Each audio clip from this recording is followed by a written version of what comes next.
Assalamualaikum warahmatullahi wabarakatuh. Perkenalkan, saya Narisa Febriana, kelas 12 OTKP 3 dari SMK Negeri 3 Depok. Saya akan menjelaskan tentang pengertian mutasi dana kas kecil dan pengajuan dana kas kecil. Pengertian mutasi dana kas kecil yaitu pada mutasi atau perubahan kas pada dasarnya terjadi akibat adanya penerimaan dan pengeluaran dana. Satu, transaksi yang mengakibatkan terjadinya mutasi dana kas kecil yaitu A. Transaksi pembentukan dana kas kecil sebesar jumlah menurut kepala bagian keuangan. B. Transaksi pemakaian dana kas kecil melalui bagian-bagian pemakai dana. Yang C. Transaksi pengisian kembali dana kas kecil. Yang kedua itu dokumen atau bukti pengelolaan dana kas kecil. Setiap transaksi yang terjadi di perusahaan akan mempengaruhi posisi saldo kas kecil, dan transaksi tersebut harus dicatat ke dalam dokumen yang digunakan untuk mengelola administrasi dana kas kecil. Yang ketiga itu ada metode pencatatan dana kas kecil. Yang pertama ada metode dana tidak tetap, yang kedua ada metode dana tidak tetap, yang ketiga perhitungan fisik dana kas kecil, dan yang terakhir selisih dana kas kecil.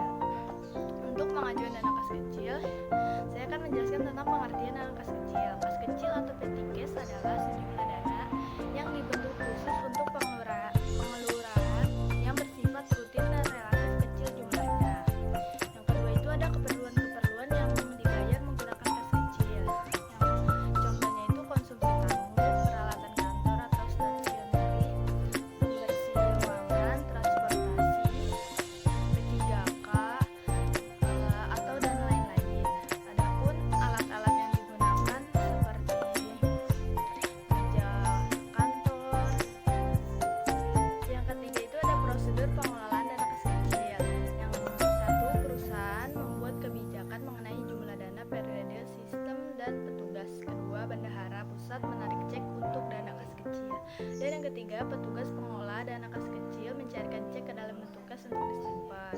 Terus, petugas pengelola dana kas kecil membuat penggunaan dana kas kecil. Dan yang kelima, petugas pengelola dana dan kas kecil mencairkan cek dalam bentuk cash untuk disimpan. Yang keenam, petugas dana kas kecil meminta pengisian dana kas kecil. Dan yang terakhir, pembentukan dana kas kecil.